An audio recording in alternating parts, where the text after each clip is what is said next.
दोस्तों और भक्तों, आज भक्तमाल में से कुछ अंश मैंने लिए हैं और मेरे मन में यह प्रश्न है कि क्या आज भी गदापाणि भगवान राजा बलि के द्वार के द्वारपाल बने हुए हैं। तो इस वृत्तांत को लेकर मैं आपके सम्मुख हाजिर हुआ हूँ। उम्मीद करता हूँ कि आपको यह वृत्तांत अच्छा लगेगा। और दोस्तों, मेरा हर वृत्तांत किसी खोज पर आधारित होता है। यूँ तो दुनिया भर के वीडियो आपको मिल जाएंगे, लेकिन मैं चाहता हूँ कि मेरा वृत्तांत सबसे अलग और सबसे सुंदर हो, ऐसी कामना करता हूँ। अगर पसंद आए तो इसको लाइक और शेयर करके अपने जैसे जानने वाले भक्तों को यह अवश्य भेजना, और सब्सक्राइब करेंगे तो आपको यह फ़ायदा मिल जाएगा कि हर वृत्तांत आप तक पहुंच सकेगा। यह कामना करता हूं। दोस्तों, आज श्री बलि जी के वृत्तांत के बारे में आपके सम्मुख अपने विचार साझा करता हूं। तो इस श्लोक के साथ, जन्म कर्म वयोरूप विद्यैश्वर्य धनादिभिः यद यस्य न भवेत् स स्तंभ स्तोत्रायं मदनुग्रह। दोस्तों और भक्तों, आपने भक्त प्रहलाद जी का नाम तो अवश्य ही सुना है, तो वहीं से शुरू करते हैं। भक्त प्रहलाद जी के पुत्र का नाम विरोचन और आगे फिर उनके पुत्र का नाम लोक विख्यात दानी और शिरोमणि महाराज बलि, जिनके बारे में आज हम यह वृत्तांत आपके सम्मुख साझा कर रहे हैं।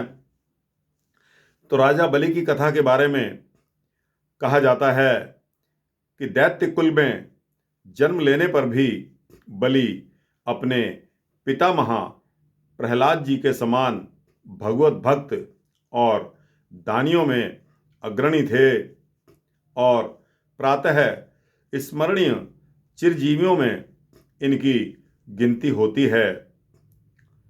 राजा बलि अपने पराक्रम से दैत्य, दानव, मनुष्य और देवताओं सभी को जीत चुके थे। ये तीनों श्लोकों के यह तीनों लोगों के एकमात्र स्वामी थे। इंद्र स्वर्गलोक के सिंहासन से उतार दिए गए। महाराज बलि का एक छत्र सर्वत्र राज्य हो गया। राजा बलि बड़े ही ब्राह्मण, धर्मात्मा और साधु सेवी थे। देवताओं ने भगवान से प्रार्थना की। देवताओं की माता अदिति ने घोर व्रत करके भगवान को प्रसन्न कर लिया, और भगवान ने माता अदिति को वरदान दिया कि मैं आपके यहाँ पुत्र के रूप में जन्म लूँगा और तुम्हारे पुत्रों के संकट को दूर करूँगा। तो दोस्तों, कालांतर में ही भगवान ने माता अदिति के यहाँ अवतार धारण किया। भगवान का यह मंगल विग्रह बहुत ही छोटा था, इसलिए आप वामन कहलाए, और इंद्र के छोटे भाई होने के नाते आपको उप इंद्र यानी के उपेंद्र की संज्ञा दी गई। सभी देवताओं में खुशी की लहर दौड़ गई कि उनका गया हुआ ऐश्वर्य और संपत्ति उन्हें फिर से प्राप्त हो जाएगा। महाराजा बलि ने यानी इन तीनों लोकों के स्वामी बलि जी ने उधर निश्चिंत होकर यज्ञ किया।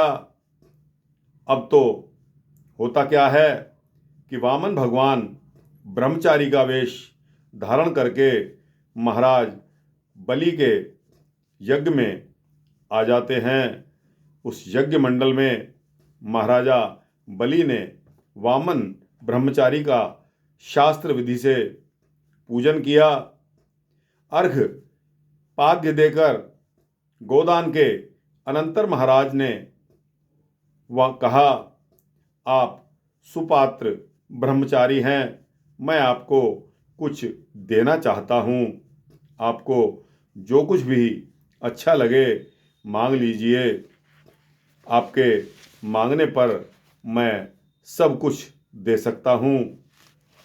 निसंकोच होकर आप मांगिए।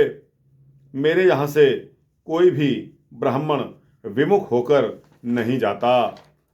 जब ऐसा एश्योरेंस, जब ऐसा भरोसा दिलवाया गया तो वामन भगवान बोलते हैं, मुझे किसी भी चीज़ की ज़रूरत नहीं, मैं तो केवल 3 पग पृथ्वी ही चाहता हूँ जिस पर मैं बैठ सकूँ। अधिक की इच्छा मुझे नहीं है। बलि ने समझाकर पूछा कि आप कल्प वृक्ष के नीचे आकर भी एक दिन का अन्न ही चाहते हैं। मैं तो त्रिलोकी का स्वामी हूँ और जो कुछ भी चाहे आप मांग लीजिए, मांग सकते हैं। राजा बलि के कहने पर वामन भगवान ने कुछ नहीं मांगा। वे सिर्फ और सिर्फ 3 पग धरती पर की डिमांड लेकर ही अड़े रहे। दोस्तों, अपनी इस डिमांड को लेकर अंत में राजा ने कहा, अच्छा दूंगा। इस पर बलि के कुलगुरु भगवान शुक्राचार्य ने बलि को समझाया कि ये वामन वेशधारी साक्षात भगवान हैं। 3 पग में ये तीनों लोगों को नाप लेंगे, तुझे श्रीहीन बना देंगे। ऐसे दान से क्या लाभ? इनको कह दो कि मैं नहीं दूंगा। लेकिन होता इसके उल्ट है।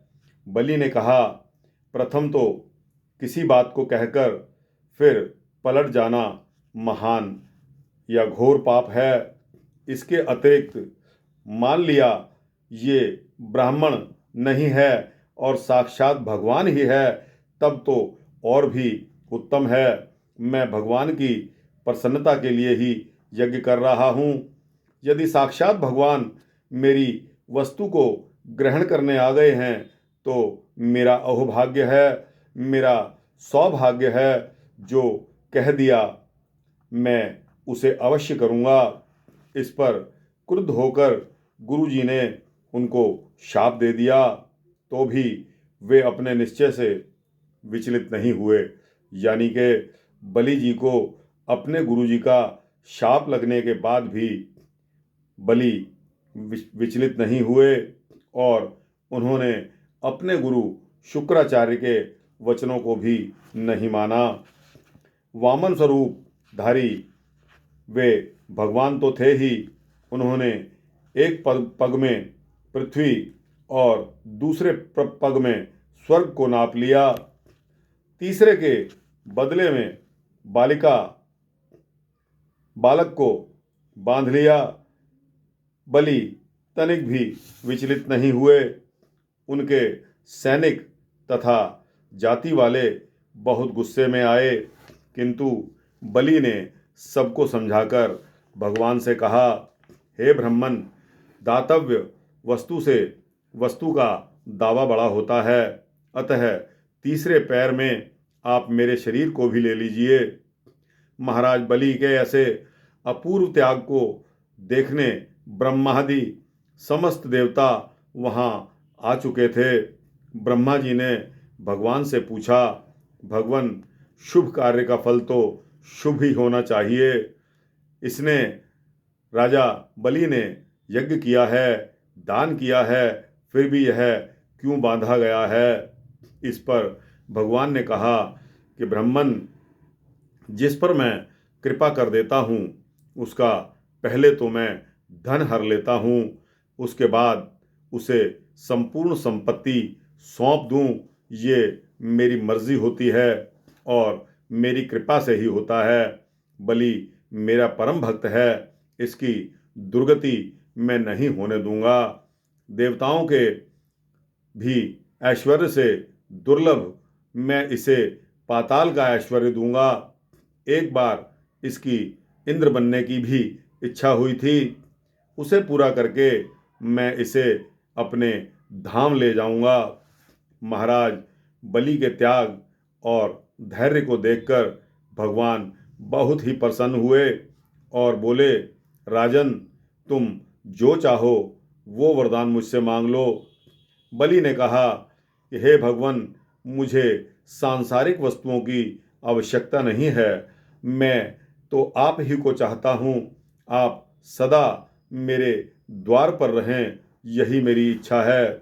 भगवान हंसे और सोचने लगे, हम समझते थे हमने इसे बांधा है, किंतु इसने उल्टे हम ही को बांध लिया है।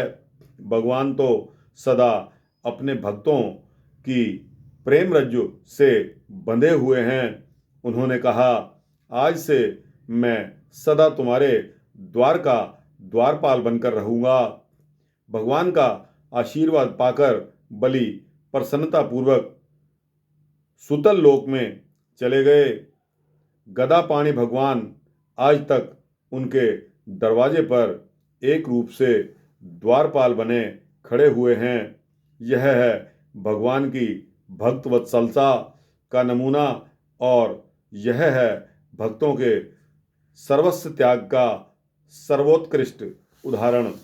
तो दोस्तों, ऐसा उदाहरण हमको अन्यत्र कहीं नहीं मिलता, जहाँ एक शिष्य गुरु को, अपने भगवान को, अपने परमपिता परमात्मा को सर्वस्व अपना न्यौछावर कर देता है और दूसरी तरफ भगवान का भी यह फर्ज था कि अपने भक्त के ऊपर हर कुछ सारी सुविधाएं, जिस प्रकार का वरदान भक्त ने मांगा है उस प्रकार का उसको मिल जाए। तो दोस्तों, आज भी भगवान दरवाजे पर एक रूप से द्वारपाल बनकर खड़े हुए हैं। वो गदापाणि भगवान, भगवान का आशीर्वाद है। बलि प्रसन्नतापूर्वक सुतल लोक में चले गए और गदापाणि भगवान आज तक इनके दरवाजे पर एक रूप से द्वारपाल बने खड़े हुए हैं। तो दोस्तों, आपके सवाल का जवाब मिल गया होगा। दोस्तों, इसी तरह की धार्मिक साखियाँ और वृतांत सुनने के लिए मेरे चैनल को आप सब्सक्राइब करेंगे, आप शेयर करेंगे तो आपका भी परोपकार होगा और आप जैसे वो भक्त जो कि जिनको कि यह नहीं मिल सका है, उनको भी यह वृतांत मिल जाएगा। तो आपका परोपकार निश्चित है। दोस्तों, यह कहकर ही मैं अपना यह वृतांत समाप्त करता हूँ। यह कथा मैंने भक्तमाल जी से लिए गई है और पेज 84 और 85 पर श्री बलि जी का वर्णन आया है।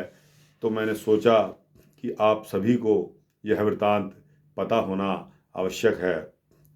तो दोस्तों, समय समाप्त होता है। अगले वृतांत की इंतज़ार करें। फिर मिलते हैं। जय श्री राम, जय श्री विष्णु हरि, जय श्री कृष्ण।